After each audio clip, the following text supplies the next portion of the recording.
Bonjour, bonjour, bien-aimés, sœurs et frères.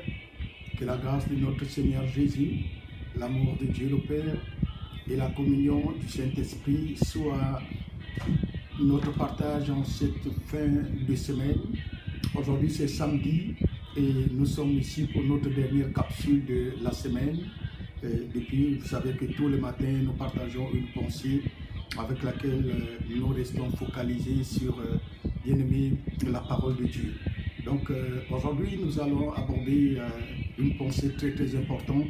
Et ça fait déjà depuis 2 jours, nous parlons de la guérison et des secrets qui entourent la guérison. Et nous sommes toujours dans la même lancée, mais la pensée de ce matin va englober à peu près tous les domaines de notre vie. La Bible déclare, nous partons aujourd'hui dans le conseil que Dieu a lui-même avait donné à Josué lors de la mort de Moïse. Josué chapitre 1, verset 8, nous lisons, il est écrit que ces livres de la loi ne s'éloignent point de ta bouche, médite-le jour et nuit pour agir fidèlement selon tout ce qui est écrit, car c'est alors que tu auras du succès dans toutes tes entreprises, c'est alors que tu réussiras. Ne t'ai-je pas donné cet ordre, fortifie-toi et prends ton courage. Ne t'effraie point et ne t'épouvante point, car l'Éternel, ton Dieu, est avec toi dans tout ce que tu entreprendras. Donc, bien aimé, le plus souvent, nous voulons que le Seigneur soit avec nous, nous voulons l'intervention de Dieu, et alors qu'il y a des secrets qui nous révèlent comment, bien aimé, toucher le Seigneur, toucher le cœur de Dieu dans sa parole. Il y a quelque chose de très très important que nous devions comprendre. La Bible déclare que Dieu veille sur sa parole pour l'accomplir. Il a dit à Josué, plutôt à Jérémie, que j'ai hâte sur ma parole pour l'accomplir. Dès que tu comprends, dès que tu as la vision de savoir que je suis le Dieu juste, je suis celui qui accomplit ce que sa bouche dit, parce que ma main a le pouvoir de concrétiser tout ce que j'ai dit, tout ce que j'ai promis. Alors, bien aimé, c'était ça. Donc, nous savons tous que Moïse était un leader très très charismatique.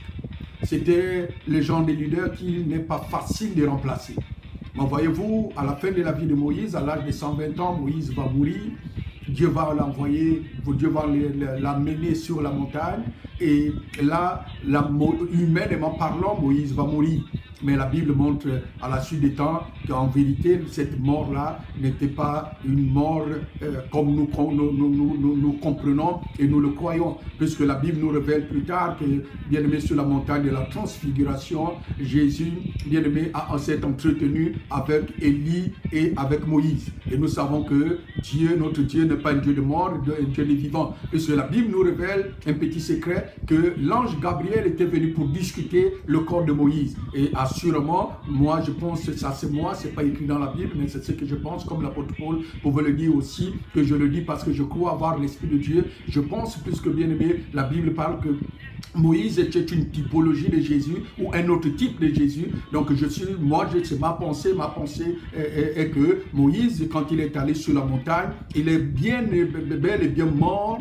Mais après, quand l'ange Gabriel est venu pour discuter son corps, Dieu l'a ressuscité. Et quand Dieu l'a ressuscité, alors Dieu l'a amené au ciel. Là où, comme bien-aimé, Élie était monté au ciel pour aller entendre les autres, pour revenir, pour s'entretenir avec Jésus sur la montagne de la transfiguration. Personnellement, je crois que Moïse a connu la résurrection comme Jésus aussi a connu la résurrection au 3e jour, puisque le tombeau de Moïse n'a jamais été bien-aimé découvert. Les autres semaines de Moïse n'ont jamais été découverts. Donc je crois que Dieu, après la mort de Moïse, Dieu est venu, peut-être, c'est pas 1 jour, 2 ou 3 jours comme Jésus, lui a redonné la vie et l'a amené au ciel avec lui, puisque après Moïse est descendu avec Élie pour venir s'entretenir avec Jésus. Mais c'est pas de ce que nous parlons, bien-aimés, ce matin. Donc ici, la Bible nous révèle que lorsque Moïse va mourir, assurément, Josué s'est posé la question, mais comment faire pour remplacer un homme aussi important, un homme aussi charismatique que Moïse, un homme qui parlait avec Dieu face à face, un homme qui marchait avec des signes, des prodiges et des miracles. Et Moïse, pendant que Josué était bien aimé dans cette expectative, et dans cette méditation, Dieu est venu se révéler à Josué pour dire à Josué, ne crains pas toutes ces choses-là. Je te donne un secret. Le secret de Moïse n'était pas dans le bâton qu'il avait en main. Le secret de Moïse n'était pas dans dans ses miracles, mais le secret de Moïse était dans l'obéissance qu'il avait en sa parole. Alors toi aussi, je te donne la parole, médite les paroles que j'ai données à Moïse, médite-les pas seulement une fois, mais jour et nuit. Et c'est ce que la Bible dit, que ces livres de la loi ne s'éloignent pas de ta bouche, médite-le jour et nuit. Donc en un mot, médite-le matin et soir. Et c'est alors, et la Bible nous donne, bien aimé, les conséquences de la méditation, bien aimé, et agis fidèlement selon ce qui est écrit, car c'est alors que tu auras du succès dans toutes tes entreprises, c'est alors que tu réussiras. Alors, bien aimé, la Bible déclare que nous devions avoir le succès dans toutes nos entreprises. Et quand nous parlons de guérison, donc, bien aimé, moi je t'exhorte à méditer les paroles. Par exemple, tu es malade. Médite que par le maîtrise de Jésus, je suis guéri. Méditer, c'est porter son attention vers un but bien déterminé. Être en expectative de quelque chose. Ressasser la parole de Dieu dans son cœur. Ressasser la pensée de Dieu, bien-aimé, dans son cœur. Bien-aimé. Et d'après ce que nous savons, vous savez tous, bien-aimé, toutes les religions du monde, pas seulement le christianisme, exhortent à la méditation. La méditation est un secret très très important. Alors, au lieu de penser à la maladie, au lieu de penser bien aimé aux douleurs, pense à la guérison. Médite bien aimé à ce que Jésus a vécu la croix, puisque la Bible dit que c'est par les maîtrises de Jésus que toi tu as été guéri, que nous avons été guéris. Alors, médite comment bien aimé il a pu souffrir en ne prenant ses 40 coups moins 1 sur son dos. Médite comment il a souffert lorsqu'on a mis la couronne d'épines sur sa tête. Médite combien de fois il a souffert lorsqu'on l'a bien aimé percé les mains avec le clou, lorsqu'on l'a percé les mains, bien les pieds avec le clou. Médite bien aimé comment l'eau et le sang sont sortis de son côté lorsque le soldat romain est venu le percer avec la lance. Et c'est ça le sujet de tes méditations. Et c'est ce que plutôt le roi David nous dit, que je médite ta parole jour et nuit afin de ne pas pécher contre toi. Alors, scelle la parole de Dieu dans son cœur. C'est ça, méditer. C'est sceller la parole de Dieu dans ton cœur. Garder la parole de Dieu dans ton cœur. Alors, ce matin, pendant toute cette journée, pendant tout ce week-end, garde la parole de Dieu. Reviens, bien-aimé, pour ressasser toutes les pensées que nous avons eues, que nous avons partagé depuis le début, bien-aimé, de ces capsules jusqu'à maintenant. Médite-les.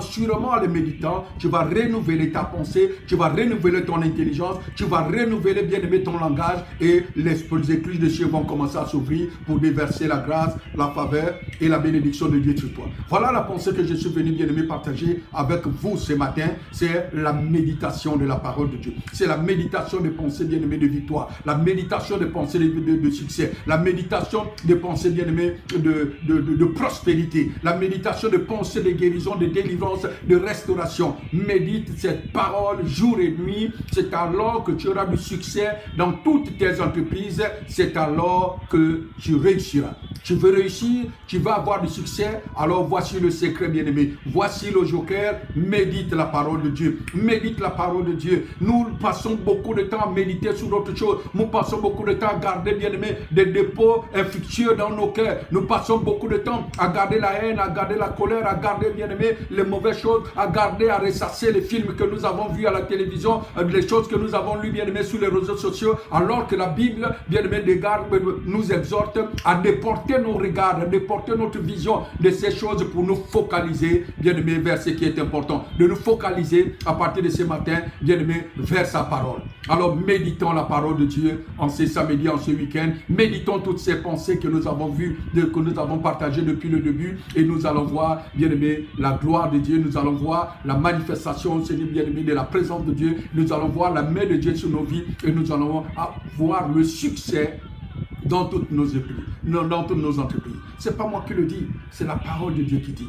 Et je crois à la parole de Dieu qu'elle est humiliable. Dieu ne peut pas mentir. La Bible déclare que Dieu n'est pas le fils d'un homme pour mentir. Bien aimé, Dieu n'est pas un homme pour mentir, ni le fils d'un homme pour se repentir de ce qu'il a dit. Ce que sa bouche a dit, c'est ce que ça m'a accompli. Alors si Dieu nous exhorte de méditer sa parole jour et nuit pour avoir du succès dans toutes nos entreprises, alors si tu commences à méditer la parole de Dieu ce matin, je suis sûr, bien aimé, que le succès va être ton partage, la victoire va être ton partage, et bien le ciel va s'ouvrir, parce que c'est ce que le Seigneur dit. Alors tu auras du succès dans toutes tes entreprises, alors tu réussiras. Alors je prie pour la réussite, bien-aimé, dans ta vie, au nom de Jésus-Christ de Nazareth. Sois béni et bienvenue au sommet de la montagne, où nous sommes des vainqueurs, au sommet de la montagne du succès, au sommet de la montagne, bien-aimé, de la gloire de Dieu, au nom puissant de Jésus-Christ de Nazareth. Amen, amen et amen.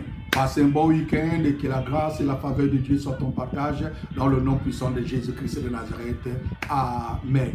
Soyez bénis. Je vous aime tellement, mais je sais que le Seigneur Jésus nous aime encore plus, vous aime encore plus. Alors, bien-aimés, tournez vos regards vers lui et non vers moi, parce que c'est lui qui est notre solution à nous tous.